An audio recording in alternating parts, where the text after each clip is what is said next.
आज अपने को करना है चैप्टर 10 एस ब्लॉक एलिमेंट। तो मैंने इसके सारे जो इंपॉर्टेंट पॉइंट्स हैं बुलेट में बना रखे हैं। बिल्कुल सारी जो लाइन है वर्ड टू वर्ड एनसीईआरटी की है। बीच बीच में कहीं मैंने किसी टर्म को एक्सप्लेन करने के लिए अपनी तरफ से कुछ ऐड किया है, बाकी पूरा ये एनसीईआरटी की word to word line to line है। ठीक है, तो चलिए। तो एस ब्लॉक एलिमेंट जो है पीरियोडिक टेबल में हम एस ब्लॉक एलिमेंट में उन एलिमेंट्स को हमने रखा है जिनमें कि लास्ट इलेक्ट्रॉन कहाँ एंटर करता है, एस ऑर्बिटल में। आपको पता होना चाहिए कि पीरियोडिक टेबल में एस ब्लॉक, पी ब्लॉक और डी ब्लॉक और एफ ब्लॉक इस तरीके से हमने क्लासीफाई किया हुआ। तो ग्रुप 1 है, ग्रुप 2 है, एस ब्लॉक में आ जाएगा। 3 से ले करके 12 तक डी ब्लॉक में आ जाता है और बाकी 13 से ले करके 18 तक पी ब्लॉक में। और यहाँ पे कुछ एलिमेंट्स हैं जिनको एफ ब्लॉक में रखा है।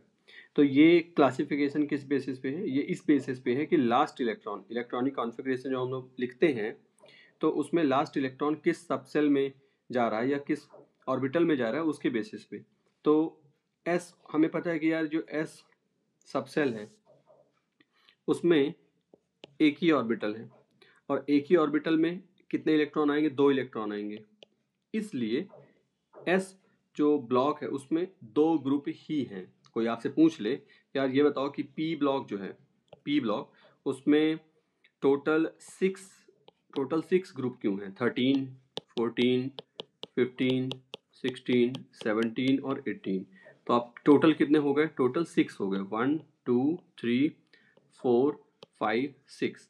13 से लेकर के 18 में टोटल कितने ग्रुप हो गए? 6 हो गए। तो कोई पूछे 6 क्यों है, तो आपको आंसर देना है वो इसलिए है क्योंकि जो पी सबसेल है उसमें 3 ऑर्बिटल हैं और टोटल जो इसमें इलेक्ट्रॉन्स आ सकते हैं वो कितने आ सकते हैं?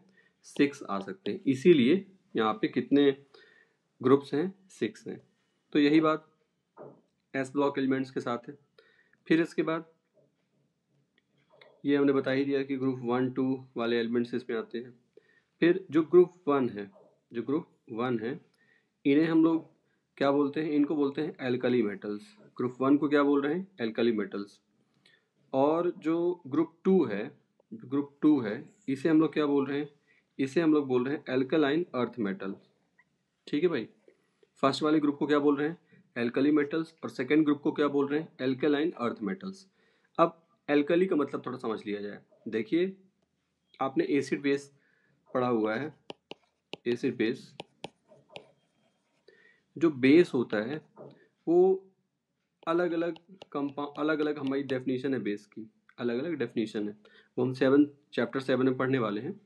अभी आप ये समझ लीजिए कि बेस वो है जो एसिड को न्यूट्रल कर दे। अभी के लिए अगर हम किसी डेफिनेशन को बेस ना बनाएं, है ना, किसी डेफिनेशन के से बेस को डिफाइन करने की ना कोशिश करें, तो बेस क्या है? तो भाई जो एसिड को क्या कर दे? न्यूट्रलाइज कर दे। एसिड को न्यूट्रलाइज कर दे वो बेस है।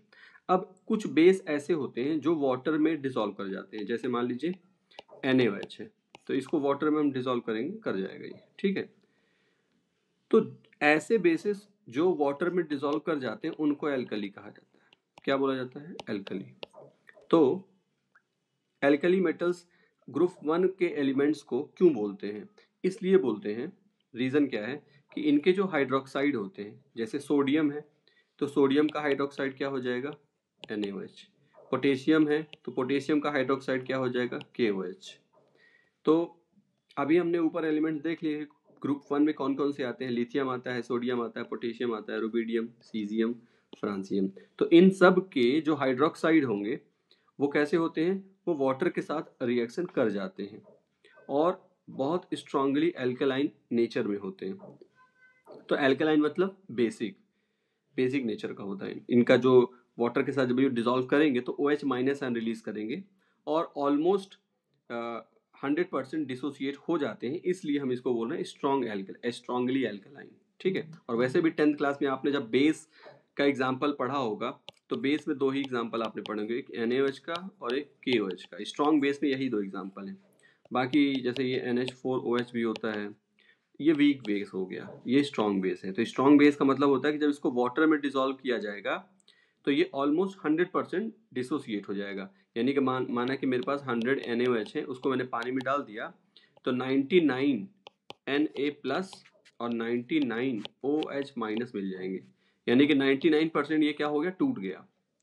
अच्छा भाई, तो इसलिए ग्रुप 1 के एलिमेंट्स को हम क्या बोलते हैं, एल्कली मेटल्स बोलते हैं। तो ये पहला इंपॉर्टेंट क्वेश्चन यहाँ से बन गया कि भाई एल्कली मेटल्स क्यों बोलते हैं, क्योंकि ये वाटर के साथ रिएक्ट करते हैं और बहुत स्ट्रांगली एल्कलाइन नेचर के होते हैं। ठीक है, नेक्स्ट ये यहाँ पे दे भी रखा है कि एल्कली है क्या। अब ये जैसे मैंने अलग से ऐड कर दिया, अब ये एनसीईआरटी में डेफिनेशन नहीं थी तो मैंने दे दिया। एल्कली क्या है, ये कोई केमिकल कंपाउंड होता है जो क्या है, एक टाइप ऑफ बेस है। क्या है, एक टाइप ऑफ बेस। जब इनको वाटर में डिसॉल्व करते हैं तो ये सॉल्यूशन बनाते हैं। और ये भी आपको ध्यान रखना है कि all alkalis are base but not the other way. मतलब ये हुआ कि हम ऐसे कहेंगे, ये बड़ा सर्कल है, ये किसका सर्कल है, ये बेस का है, और इन बेस में से कुछ ऐसे हैं जो वाटर में डिसॉल्व हो जाते हैं, उनको क्या बोल देते हैं, उनको एल्कली बोल देते हैं। तो हम क्या कहेंगे, हम कहेंगे ऑल एल्कलीज आर बेस। क्या बोलेंगे, ऑल एल्कलीज आर बेस बट all base all bases are not alkali। ठीक है, ये सिंपल सा यहाँ पे रीजनिंग है, ये आपको समझ में आ जाएगा। अब हम बात करते हैं ग्रुप 2 की। तो इनको हमने क्या बोला, इनको बोला है, अच्छा ग्रुप 2 में कौन कौन से एलिमेंट्स हैं, बेरिलियम है, मैग्नीशियम है, कैल्शियम, स्ट्रोंशियम, बेरियम और रेडियम। ठीक है भाई, इन्हें हमने क्या बोला है, इनको बोला एल्कलाइन अर्थ मेटल। तो देखिए एल्कलाइन का क्या मतलब है, अभी तो हमने समझ लिया है ना। अब यहाँ पे अर्थ मेटल बोल दिया है, तो अर्थ मेटल क्यों बोल दिया, तो अर्थ मेटल इसलिए बोल दिया क्योंकि इनके जो ऑक्साइड होंगे ये अर्थ के क्रस्ट में मिलेंगे। कहाँ मिलेंगे, अर्थ के क्रस्ट में। नेचुरली इनका जो अकरेंस है वो कहाँ होता है, अर्थ के क्रस्ट में होता है। और बाकी वही वाली बात है कि इनके हाइड्रोक्साइड कैसे होते हैं, एल्कलाइन नेचर के होते हैं, ऑक्साइड भी इनके एल्कलाइन नेचर के होते हैं। तो ये हो गए एल्कलाइन अर्थ मेटल्स। तो यहाँ से दो क्वेश्चन, अभी तक मैंने जो भी बताया यहाँ से दो क्वेश्चन बन रहे हैं यार। फर्स्ट ग्रुप को एल्कली मेटल क्यों बोलते हैं, सेकेंड ग्रुप को एल्कलाइन अर्थ मेटल क्यों बोलते हैं। चलिए अब आगे बढ़ते हैं। फिर इसके बाद अब इनके अकरेंस की बात कर लेते हैं, अब इनके अकरेंस की कि कहाँ कैसे मिलते हैं। तो देखिए सोडियम और पोटेशियम जो है, सोडियम और पोटेशियम ये तो काफ़ी ज़्यादा अमाउंट में मिलते हैं, लेकिन बाकी के लिथियम, रुबिडियम और सीजियम ये जो है ये थोड़ा कम अमाउंट में मिलते हैं। तो आपने अपने आसपास जो कंपाउंड्स होते हैं, बॉडी में हमारे बहुत सारे लिक्विड होता है, तो उनमें भी आपने सोडियम पोटेशियम ही ज़्यादा सुना होगा। आपने ऐसा नहीं सुना होगा कि यार बॉडी में लिथियम का डिफिशियंसी हो गया या रुबिडियम का डिफिशियंसी हो गया या आजकल कोई सीजियम खा रहा है ना, ऐसा तो कुछ नहीं ना। हम NaCl सॉल्ट आपने देखा, पोटेशियम हमारे जो सेल्स में प्रोटोप्लाज्म होता है उसमें ये मिलता है। तो इस तरह से चीज़ें। फिर इसके बाद फ्रांसियम, फ्रांसियम जो है ये हाईली रेडियो एक्टिव है। अब देखो अकरेंस में ये यहाँ से 1 मार्क का MCQ बन सकता है कि भाई पूरे फर्स्ट ग्रुप में कौन से हैं जो एबंडेंट अमाउंट में मिलेंगे, तो भाई सोडियम पोटेशियम है, और कौन से कम मिलेंगे तो बाकी उसके अलावा वाले। फिर इसके बाद फ्रांसियम, फ्रांसियम जो है वो हाईली रेडियो एक्टिव है। फ्रांसियम क्या है, हाईली रेडियो एक्टिव। जनरली ऐसा होता है कि पीरियोडिक टेबल में आप ग्रुप में नीचे की तरफ जब आओगे तो नीचे में जितने भी एलिमेंट्स हैं जनरली कैसे होते हैं, रेडियो एक्टिव, या ये कह सकते हैं कि जिनका एटॉमिक नंबर ज़्यादा होता है वो जनरली जो होते हैं रेडियो एक्टिव रहते हैं। अब फ्रांसियम के बहुत सारे इसके आइसोटोप्स हैं। ठीक है, उनमें से जैसे क्लोरीन है। अब क्लोरीन के दो आइसोटोप होते हैं, क्लोरीन 35 होता है और क्लोरीन 37 होता है। अब ये 35 और 37 क्या है, ये एटॉमिक मास है। तो इसी तरह से फ्रांसियम के भी काफ़ी सारे आइसोटोप्स होते हैं। उन आइसोटोप्स में क्योंकि ये रेडियो एक्टिव है तो इनका डीके होता रहता है। अभी आप बिल्कुल सरल भाषा में ऐसे समझो, रेडियो एक्टिव का मतलब क्या है, रेडियो एक्टिव का मतलब ये है कि कोई मटेरियल है, ये मटेरियल है, माना कि ये 100 पीस से मिलकर के बना हुआ है, 100 पार्टिकल से मिलकर बना हुआ है। ठीक है, तो ये जो मटेरियल है ये अपना कुछ मास, कुछ मटेरियल रेडिएशन की फॉर्म में रिलीज कर रहा है। क्या बोला मैंने? हमने कहा कि आपको ये बात पता होना चाहिए कि जो मास होता है मटेरियल, ये एनर्जी में कन्वर्ट हो सकता है। ठीक है भाई, अब एनर्जी में कन्वर्ट हो सकता है तो हमारे पास माना कि ये कोई मटेरियल है और ये छोटे छोटे पार्टिकल से माना कि बना हुआ है। ठीक है, अब इसका हर एक पार्टिकल हर 30 मिनट में यहाँ से टूट रहा है, ऐसे समझ लीजिए आप। ठीक है, तो मैं कह रहा हूँ कि भाई ये जो मटेरियल है, ये हाफ जितना है वो उसका हाफ हो जाएगा कितनी देर में? 21 मिनट में। तो होता क्या है कि जो रेडियो एक्टिव मटेरियल होते हैं उनकी लाइफ बहुत कम रहती है, बहुत कम रहती है। तो उनमें भी सबसे ज़्यादा ये वाला है 223। आपसे कोई पूछे यार फ्रांसियम मार्केट लेने जा रहे हैं तो कौन सा फ्रांसियम लेके आए, तो आप उनको बोलना देखो फ्रांसियम में 223 जिसका मास है वो वाला लेके आना। क्यों? क्योंकि उसका जो हाफ लाइफ है वो बाकियों से ज़्यादा है। माना कि आप 222 लेके आए, मार्केट गए आप, भैया एक पाव दे दीजिए जरा फ्रांसियम 222। अच्छा भाई दे दिए। अब ये जो 222 वाला है इसका जो हाफ लाइफ है ना, हो सकता है 10 मिनट हो सकता है 12 मिनट हो। तो अब आप ये सोचो कि अच्छा सर गायब हो जाएगा क्या? अरे गायब नहीं होगा। जैसे मान लो कि माना कि 100 ग्राम है, माना कि 100 ग्राम है, तो हाफ लाइफ का मतलब होता है कि ये 50 ग्राम हो गया। ठीक है, बाकी का रिलीज कर दिया इसने, फिर 50 का फिर आधा होने में 25, फिर 25 का आधा होने में 12.5। तो हर बार कितना टाइम लग रहा है? माना कि 10 मिनट का टाइम लग रहा है, हर बार 10 मिनट का टाइम लग रहा है, हर बार 10 मिनट का। तो ऐसे करते करते करते करते इसका अमाउंट बहुत कम रह जाएगा इस तरह से। और ये वैसे भी बहुत कम मिलता है, इतना सारा तो मिलेगा ही नहीं कि आप सोचोगे तो 4 किलो सोच रहे थे जाके ले आ लें। अरे 2-4 किलो नहीं मिलेगा भाई, बहुत महंगा होगा। ठीक है, तो ये वैसे ही बहुत कम मिलते हैं। फिर इसके बाद तो ये बात ध्यान रखना है आपको, ठीक है ना? क्या याद रखना है कि फ्रांसियम में जो 223 फ्रांसियम है, 223 मास वाला जो फ्रांसियम है आइसोटोप है, ये सबसे इसका हाफ लाइफ सबसे ज़्यादा होता है। ठीक है ना, इसकी उम्र सबसे ज़्यादा है। और कितनी इसकी हाफ लाइफ है? 21 मिनट। ठीक है भाई, तो हर 20 मिनट में जितना है उसका आधा हो जाएगा। फिर अगली बात कर लेते हैं, एल्केलाइन अर्थ मेटल्स में जो कैल्शियम और मैग्नीशियम है, ये अर्थ के क्रस्ट में बहुत सारे एलिमेंट्स हैं, उनमें 5th और 6th नंबर इनकी पोजीशन बनती है मास वाइज। अगर बात करें तो भाई अर्थ के क्रस्ट में यानी मिट्टी में आपके चारों तरफ जो मिट्टी है उस मिट्टी में कैल्शियम कितना मिलेगा? तो यार उसमें कैल्शियम का जो अमाउंट होगा उसकी रैंकिंग क्या आएगी? 5th नंबर पे आएगी। और मैग्नीशियम की रैंकिंग क्या आएगी? 6th नंबर पे आएगी। ठीक, ये याद रखना है। अगली बात क्या याद रखनी है? वो ये कि जो स्ट्रॉन्सियम है और बेरियम है, ये बहुत कम अमाउंट में मिलते हैं, ये बहुत कम अमाउंट में। आप देख रहे हैं कि जैसे जैसे हम ग्रुप में नीचे की तरफ जा रहे हैं तो जो एलिमेंट हैं उनका नेचर में जो एबंडेंस है वो कम होता जा रहा है ना? तो स्ट्रॉन्सियम बेरियम के साथ भी ऐसा ही है। अच्छा भाई, अब ध्यान रखना है कि जो बेरिलियम है ये कैसा है? ये एक रेयर है, ये एक रेयर एलिमेंट है, बहुत कम मिलता है। और रेडियम जो है ये तो भाई साहब रेयरेस्ट है, ये तो रेयरेस्ट है। ये दोनों इग्नियस रॉक में जो है ये 10% का इनका परसेंटेज यहाँ पे दे रखा है। फिर इसके बाद जनरल इलेक्ट्रॉनिक कॉन्फ़िगरेशन, हाँ भाई ये इंपॉर्टेंट है। इलेक्ट्रॉनिक कॉन्फ़िगरेशन जो है यहाँ पे देखिए क्या लिखा हुआ है, नोबल गैस और उसके बाद NS1 लिखा हुआ है। इसका मतलब समझिए क्या है। जैसे मान लीजिए आपसे पूछें कि सोडियम का इलेक्ट्रॉनिक कॉन्फ़िगरेशन बताया जाए तो आप कहेंगे 1s2 2s2 2p6 3s1। Sodium का एटॉमिक नंबर 11 होता है, तो 11 इलेक्ट्रॉन इस तरीके से अरेंज होंगे। अब मैं आपसे कहूँ कि यार एटॉमिक नंबर 10 किसका है, तो आप कहेंगे सर नियॉन का है। अब इसका इलेक्ट्रॉनिक कॉन्फ़िगरेशन क्या होता है? 1s2 2s2 2p6।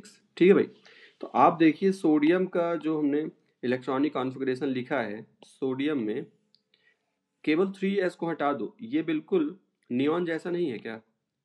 तो सोडियम के इलेक्ट्रॉनिक कॉन्फ़िगरेशन को ऐसा भी लिखा जा सकता है, नियॉन लिखो, ये बड़ा ब्रैकेट लगाओ और बाहर लिख दो 3s1।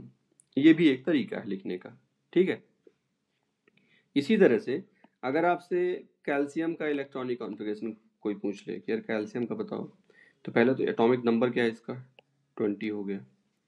तो आप लिखेंगे 1s1 2s1 2p6 3s अरे 1s2 2s2 2p6 3s2 फिर इसके बाद 3p6 और उसके बाद 4s2 ये है। अब मैं आपसे कहूँ कि बताएं आर्गन का बताएं, तो आर्गन के लिए 18 है एटॉमिक नंबर इसका, तो ये हो जाएगा 1s2 2s2 2p6 3s2 3p6। ठीक है, अब आप ध्यान से देखिए कि कैल्शियम का इतना जो आपने इलेक्ट्रॉनिक कॉन्फ़िगरेशन लिखा है ये तो बिल्कुल आर्गन वाला ही हो गया, तो आर्गन वाला ही हो गया, इसलिए हम कैल्शियम का इलेक्ट्रॉनिक कॉन्फ़िगरेशन ऐसे भी लिख सकते हैं कि बड़े ब्रैकेट के अंदर हम लिखते हैं आर्गन और बाहर क्या लिख दें 4s2। ठीक है भाई, तो अगर आप सोडियम किस ग्रुप से बिलोंग करता है, फर्स्ट ग्रुप से, तो 3s1 आया, और कैल्शियम किस ग्रुप से बिलोंग करता है, सेकंड वाले से, तो लास्ट में क्या आया 4s2 आया। तो हमने यहाँ पे जनरल इलेक्ट्रॉनिक कॉन्फ़िगरेशन क्या लिख रखा है, यहाँ हमने लिख रखा है नोबल गैस, ये एस ब्लॉक के लिए फर्स्ट ग्रुप वालों के लिए ये रहेगा NS1, और सेकेंड ग्रुप वालों के लिए क्या रहेगा, ब्रैकेट में नोबल गैस रहेगी और बाहर NS2। तो आपकी मर्जी है, आप नोबल गैस ब्रैकेट में लिखना चाहें नहीं लिखना चाहें दोनों चल जाएगा। इसके बाद next lithium and beryllium the first element. अब ध्यान से देखिए भाई, जो मैं बात अभी नेक्स्ट पॉइंट में जो बात आपको बताने वाला हूँ, ये बात हम ऑलरेडी कर चुके हैं, यानी कि हम जब एस ब्लॉक और पी ब्लॉक यानी चैप्टर 10 और 11 पढ़ेंगे तो अपने आप हमारा चैप्टर 3 का रिवीजन होगा। ठीक है, इसीलिए मैंने आपको बोला कि जब चैप्टर 10 और 11 हम अभी कर रहे हैं तब तक आप चैप्टर 3 पूरी तरह से रिवाइज कर लीजिए। ठीक है, मैंने चैप्टर 3 में आपको बताया था, और अभी बिल्कुल आप ऐसे ही समझ लीजिए, जिसने भी चैप्टर 3 नहीं पढ़ा है तो अभी बात समझ में आ जाएगी। होता क्या है कि पीरियोडिक टेबल में हर पीरियड का जो फर्स्ट एलिमेंट होता है, जैसे मान लीजिए कि हम सेकेंड ग्रुप की बात करें, तो सेकेंड ग्रुप में है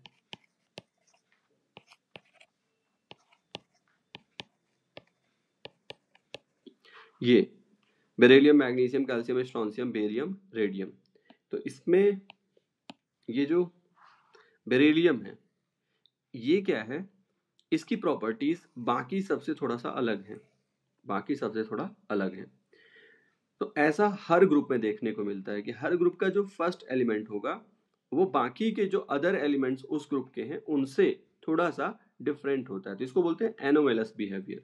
इसको क्या बोलते हैं, एनोमेलस, मतलब थोड़ा अलग होना। तो ये अलग क्यों है भाई, इसका रीजन ये है कि इसका स्मॉल साइज है। अलग क्यों है, इसका स्मॉल साइज है। स्मॉल साइज होने से क्या हो गया, स्मॉल साइज होने से इसकी इलेक्ट्रोनेगेटिविटी ज्यादा हो गई। इसके अलावा इसके पास डी ब्लॉक भी नहीं है, डी सबसेल नहीं है। तो तीन बातें आपको याद रखनी है, जो एनोमेलस बिहेवियर है वो क्यों है, तो उसके तीन रीजन है। पहला रीजन क्या है, साइज स्मॉल है। दूसरा रीजन क्या है, साइज स्मॉल, अब बाकी के जो रीजन है वो इसकी वजह से ही है। साइज स्मॉल है इसलिए इलेक्ट्रोनेगेटिविटी ज्यादा है। इलेक्ट्रोनेगेटिविटी ज्यादा का क्या मतलब होता है, इसका ये मतलब होता है कि इसकी इलेक्ट्रॉन को अट्रैक्ट करने की जो टेंडेंसी है वो ज्यादा है। इलेक्ट्रोनेगेटिविटी ज्यादा मतलब इलेक्ट्रॉन को अट्रैक्ट करने की जो टेंडेंसी है वो ज्यादा है। और डी ब्लॉक नहीं है, डी ब्लॉक नहीं क्योंकि भाई जो फर्स्ट एलिमेंट होगा वो या तो फर्स्ट पीरियड का होगा या सेकंड पीरियड का होगा, ऊपर वाले एलिमेंट्स हैं तो उनके पास डी ब्लॉक नहीं है, डी सबसेल नहीं है। तो यहाँ पे देखिए नेक्स्ट पॉइंट हमारा क्या है कि ऐसा कि अब देखिए जैसे बेरिलियम है तो इसी तरह से फर्स्ट ग्रुप में हाइड्रोजन को क्योंकि इंक्लूड नहीं किया जाता है, क्योंकि हाइड्रोजन की सिमिलरिटी 17 ग्रुप के साथ भी है, तो हम फर्स्ट ग्रुप में फर्स्ट एलिमेंट लिथियम को लेंगे। तो लिथियम हो गया, लिथियम फर्स्ट है। तो जो बात बेरिलियम के साथ अभी मैंने तीन बातें बताई, यही बात किसके साथ है, लिथियम के साथ भी है। कोई आपसे पूछे कि भाई बताओ लिथियम फर्स्ट ग्रुप में लिथियम की जो प्रॉपर्टीज है ग्रुप के बाकी एलिमेंट से थोड़ा सा डिफरेंट है, क्यों, तो हम तीन रीजन देंगे भाई। पहला रीजन साइज स्मॉल है, दूसरा रीजन इलेक्ट्रोनेगेटिविटी ज्यादा है, और तीसरा रीजन डी सबसेल नहीं है इसके पास। ठीक है, इतनी बातें बता देंगे। तो वही यहाँ पे पॉइंट में हमने दे रखा है कि लिथियम और बेरिलियम ये जो है first element of the group 1 and 2, इनके पास कुछ प्रॉपर्टीज हैं जो कि डिफरेंट हैं किससे, बाकियों से। तो ये एनोमलस जो प्रॉपर्टीज़ हैं। अब एक बात ध्यान रखनी है, क्या ध्यान रखनी है कि देखिए लिथियम जो है ना, लिथियम की कुछ प्रॉपर्टीज़ मैग्नीशियम के साथ मैच करती हैं। अच्छा, लिथियम के नीचे कौन सा एलिमेंट आएगा? सोडियम आएगा। तो देखिए 4 एलिमेंट हैं हमारे सामने, लिथियम, इधर है बेरिलियम, सोडियम और यहाँ मैग्नीशियम। तो हमने कहा कि लिथियम की प्रॉपर्टी किसके साथ मैच कर रही है? मैग्नीशियम के साथ। तो यार अगर ये हम ऐसे रेक्टेंगल बनाए तो इस रेक्टेंगल में लिथियम और मैग्नीशियम का जो पोजीशन है वो डायगोनल बन रहा है ना। लिथियम का मैग्नीशियम के साथ जो पोजीशन है वो कैसा है? डायगोनल है।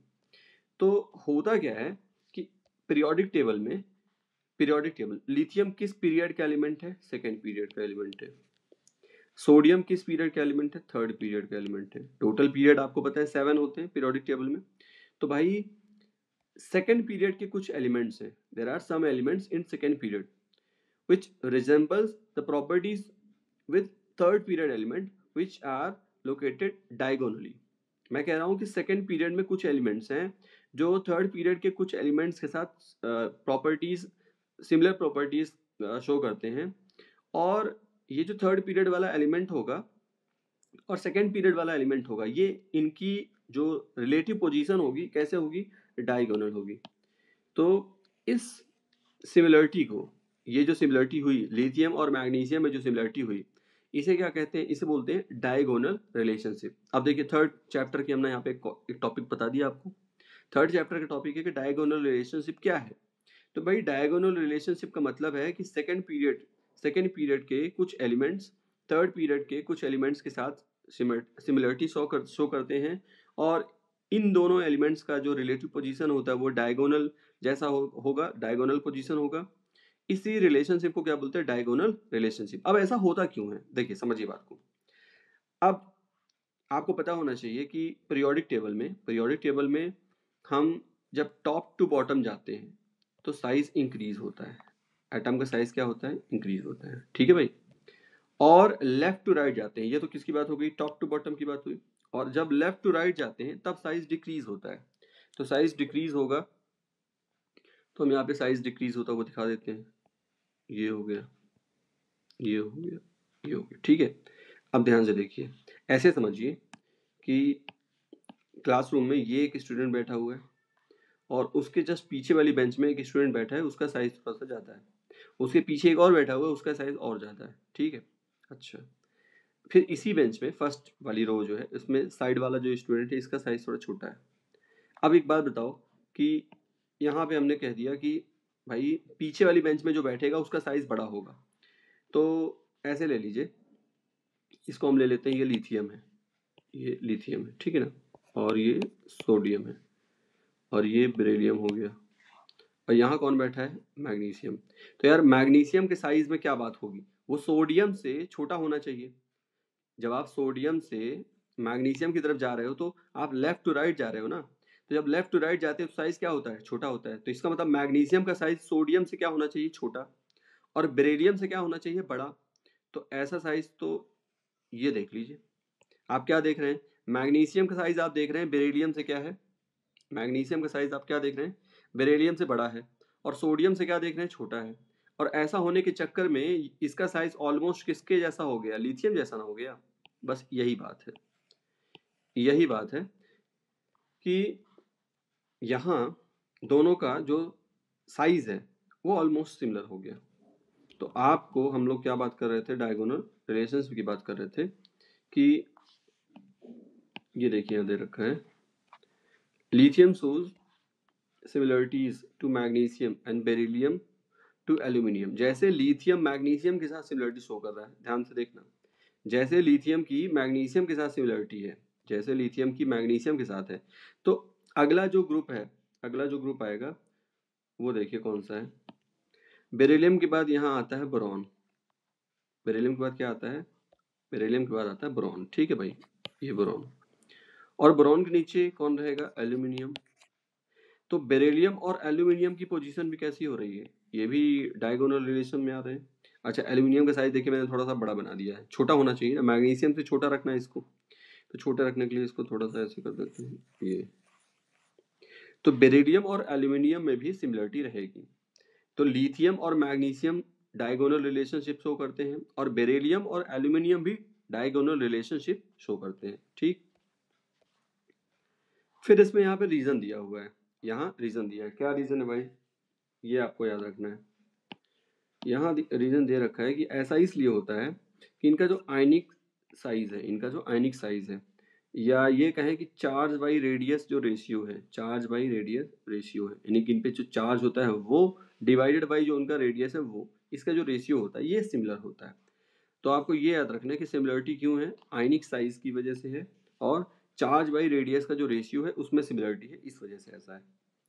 अच्छा भाई, अब एक और बात आप समझ लीजिए, वो क्या बात है कि जो सोडियम और पोटेशियम है, सोडियम और पोटेशियम आयन जो है, ये जो बायोलॉजिकल फ्लूइड होता है, मतलब किसी भी ऑर्गेनिज्म का साइटोप्लाज्म जो होता है, साइटोप्लाज्म या बॉडी के अंदर, जैसे अगर मल्टी सेलुलर की बात करें, हम लोग अपनी बात करें, तो हम लोग के साइटोप्लाज्म में तो है ही, साइटोप्लाज्म के अलावा भी सेल के बाहर का भी जो लिक्विड होता है वहां भी, यानी बायोलॉजिकल माने लिविंग ऑर्गेनिज्म के अंदर जो भी लिक्विड है वहां मेनली सोडियम और पोटेशियम मिलते हैं।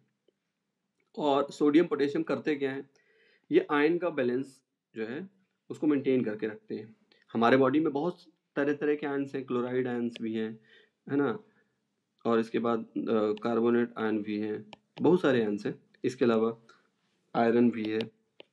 तो इन सब आयन्स का जो मेंटेनेंस है उसको बैलेंस कौन करेगा, यही करते हैं, सोडियम पोटेशियम करते हैं। इसके अलावा क्या करते हैं, नर्व इम्पल्स कंडक्शन में भी हेल्प करते हैं। अब ये क्या चीज़ है भाई, जैसे मैं बोल रहा हूँ और आप सुन रहे हैं, तो आप कैसे सुन रहे हैं, तो भाई आपके पास कुछ सेंसरी सेल्स हैं, है ना, आपके ईयर में कुछ सेंसरी सेल्स हैं जो साउंड को रिसीव कर रही हैं, और उन वो सेल्स न्यूरॉन से ब्रेन तक उस साउंड को पहुंचा रही हैं, फिर आपके ब्रेन में उसका इंटरप्रिटेशन हो रहा है, बहुत, ये सब कुछ बहुत फास्ट हो रहा है। तो ये सब कुछ जो होता है इसमें कौन हेल्प करता है, इसमें यही सोडियम और पोटेशियम आयंस हेल्प करते हैं। तो किसी न्यूरॉन में, हमारे बॉडी में न्यूरॉन्स होते हैं, उन न्यूरॉन्स में जो इन्फॉर्मेशन ट्रेवल करती है, जो इन्फॉर्मेशन ट्रेवल करती है, जैसे कि किसी वायर में इलेक्ट्रिक करंट ट्रेवल करता है, उसे क्या बोलते हैं, उसे नर्व इम्पल्स बोलते हैं। ठीक है, तो इसमें भी किसका रोल होता है, अगर कोई आपसे पूछ ले कि यार हमारे बॉडी में जो न्यूरॉन्स हैं, हमारे बॉडी में जो न्यूरॉन्स हैं उनमें जो इन्फॉर्मेशन है वो किस फॉर्म में ट्रेवल कर रही है, तो हम कहेंगे यार वो इलेक्ट्रिकल और केमिकल फॉर्म में ट्रेवल कर रही है। किस फॉर्म में ट्रेवल कर रही है, केमिकल और इलेक्ट्रिकल। और कोई कहे कि यार उसको क्या बोलते हैं, तो कहते हैं ना उसको नर्व इम्पल्स बोलते हैं। क्या बोलते हैं उसको, नर्व इम्पल्स। तो ये जो जनरल इंट्रोडक्शन था वो हमने पूरा किया। अब जरा जितना मैंने बता दिया है इसमें भाई जिसको डाउट हो वो एक बार जरा मुझे बता दें, कौन कौन है अभी देखूं जरा। आस्था है, अथर्व हैं, आयुषी, आयुष्मान, सत्येंद्र और वंशिका, इतने लोग हैं भाई, बाकी लोग फरार हो गए हैं। तो ये जो लोग हैं वो बता दें मुझे, क्या जो मैंने अभी बताया सब कुछ क्लियर है स्टार्टिंग से। आस्था,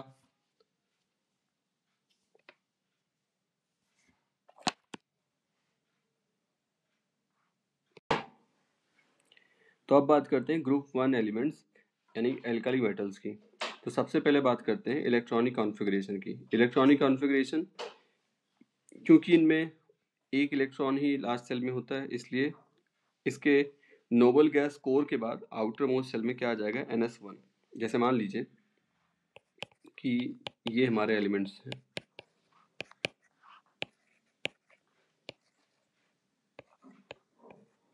ठीक है। अब आपको इसके साथ साथ ये फर्स्ट ग्रुप के एलिमेंट्स हो गए, अब इसके साथ साथ आपको 18 ग्रुप के एलिमेंट्स के नेम भी पता होने चाहिए, ठीक है। तो वो इस तरह से हैं,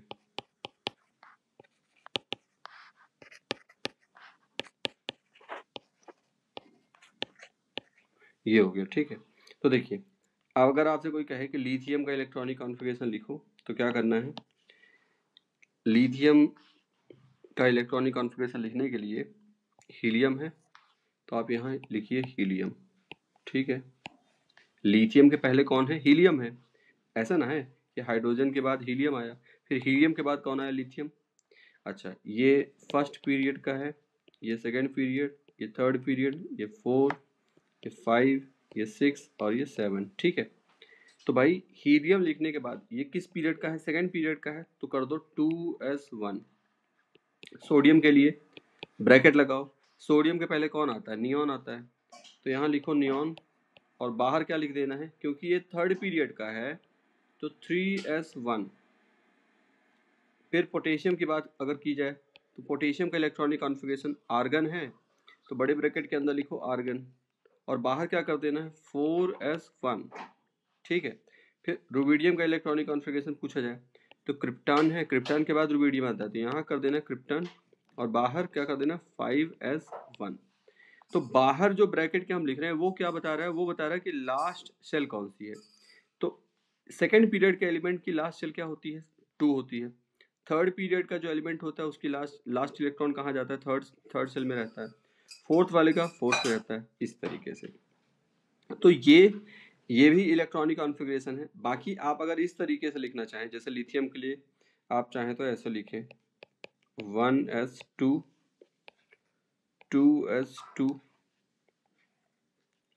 अरे 2s1। ये सोडियम के लिए लिखना हो 1s2 2s2 2p6 3s1। ठीक है।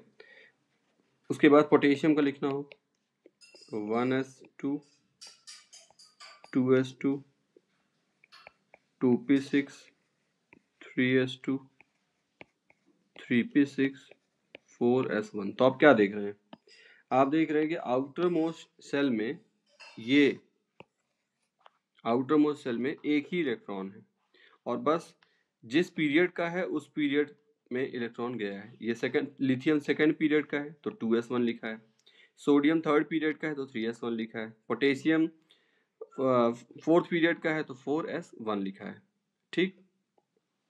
अच्छा भाई, तो ये बात यहाँ पे हमने बताई आपको। फिर इसके बाद खास बात क्या है कि ये जो हमारा ग्रुप है, फर्स्ट ग्रुप जो है, ये बहुत जल्दी इलेक्ट्रॉन लूज कर देता है, बहुत जल्दी इलेक्ट्रॉन लूज कर देता है, और क्या देता है?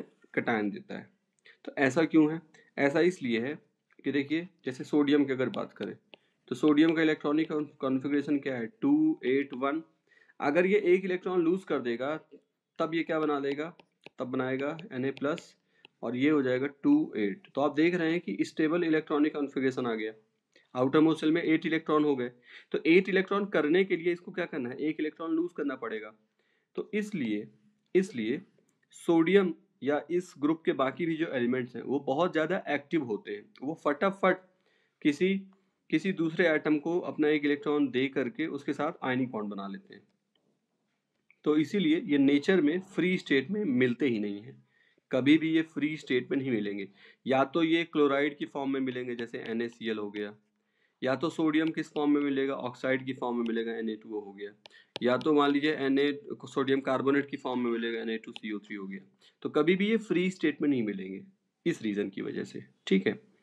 फिर बात करें कि इनका एटॉमिक या आयनिक रेडियाई का क्या सीक्वेंस होता है। बहुत आसान है कि पीरियोडिक टेबल में आप बस ये ध्यान रख लें कि मान लीजिए ये आपका पीरियोडिक टेबल है, ये पीरियोडिक टेबल है। ठीक है। तो इस पिक्चर को दिमाग में बिठा लेना है। क्या पिक्चर है? पिक्चर ये है, इस तरह से इस पिक्चर को आपको दिमाग में बिठा लेना है। क्या देख रहे हैं आप? आप देख रहे हैं कि हम जब टॉप टू बॉटम जा रहे हैं तो साइज इंक्रीज हो रहा है। दूसरी पिक्चर क्या? जब आप लेफ्ट टू राइट जाएं तो आप क्या देख रहे हैं? आप देख रहे हैं कि साइज डिक्रीज कर रहा है। बस इतना अगर आपने याद कर लिया तो बस पूरा पीरियोडिक टेबल वाला चैप्टर आपको आसान लगेगा। इतना बस आपके दिमाग में फिट हो जाना चाहिए। ठीक है। तो ये जो मैंने सीक्वेंस यहाँ पे बनाया हुआ है, ऐसा ही यहाँ भी होता है।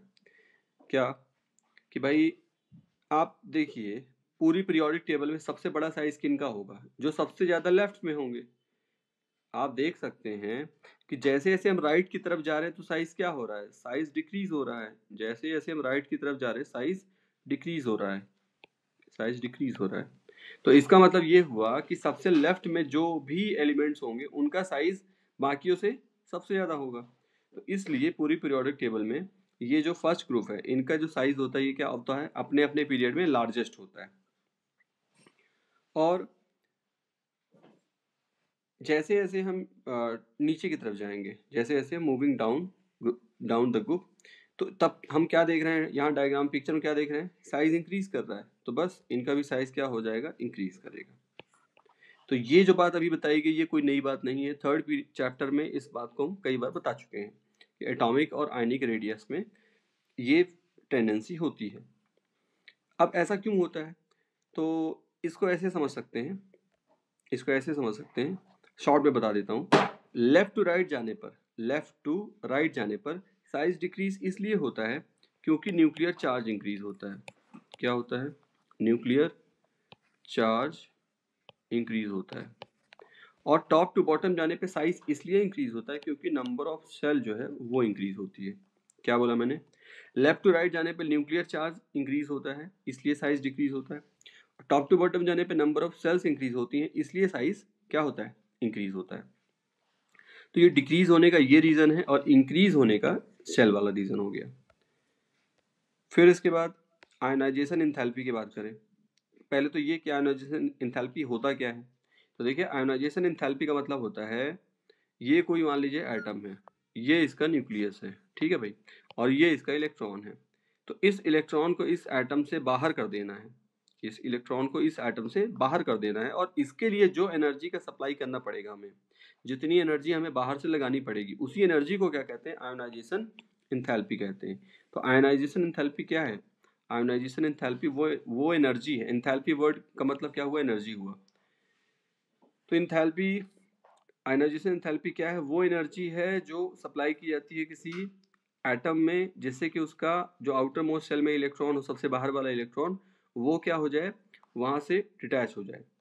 अब ध्यान से देखिए, जिसका साइज होगा ज्यादा, जिसका साइज होगा ज्यादा, उसमें न्यूक्लियस का अट्रैक्शन होगा कम। क्या बोला मैंने, मैंने कहा कि जिस एटम का साइज होता है ज्यादा, उस एटम का जो न्यूक्लियस है, उसका न्यूक्लियस का जो अट्रैक्शन है इलेक्ट्रॉन के लिए वो हो जाता है कम, ठीक है। और जहाँ साइज होता है छोटा, जहाँ साइज होता है छोटा, वहाँ न्यूक्लियस का इलेक्ट्रॉन के लिए जो अट्रैक्शन है वो ज़्यादा होता है। तो आप देखिए यहाँ 3 मैंने एटम दिखा रखे हैं। जो फर्स्ट वाला है उसमें अट्रैक्शन न्यूक्लियस का इलेक्ट्रॉन के लिए बहुत ज़्यादा होगा, सेकेंड वाले केस में जो अट्रैक्शन है वो थोड़ा सा कम हो जाएगा, और थर्ड वाले में बहुत कम हो जाएगा। तो आप देख रहे हैं, एक बात आपको समझ में आ गई। वो बात क्या समझ में आई कि यार अगर साइज होगा ज़्यादा, अगर एटम का साइज होगा ज़्यादा, तो ये डिस्टेंस हो जाएगी ज़्यादा, न्यूक्लियस और आउटर मोस्ट सेल के जो इलेक्ट्रॉन है उनके बीच की डिस्टेंस हो जाएगी ज़्यादा। और अगर ज़्यादा डिस्टेंस हो जाएगी, अट्रैक्शन वीक हो जाएगा, अट्रैक्शन वीक हो जाएगा तो इलेक्ट्रॉन को बाहर निकालना आसान रहेगा।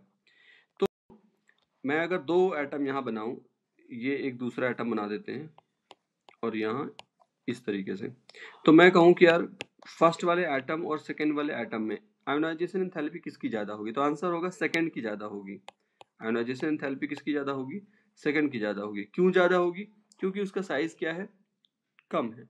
तो क्या बात समझ में आ गई, ये बात समझ में आ गई कि आयोनाइजेशन एंथैल्पी जो है वो साइज का क्या होता है, इन्वर्सली प्रोपोर्शनल होता है। साइज का क्या होता है, इन्वर्सली प्रोपोर्शनल। साइज अगर होगा ज़्यादा तो आयोनाइजेशन एंथैल्पी क्या हो जाएगी, कम। तो बस ये बात आपको यहाँ पे समझ लेनी कि आयोनाइजेशन एंथैल्पी जो है इनकी बहुत लो रहेगी पूरी पीरियोडिक टेबल में, बाकियों से काफ़ी लो रहेगी।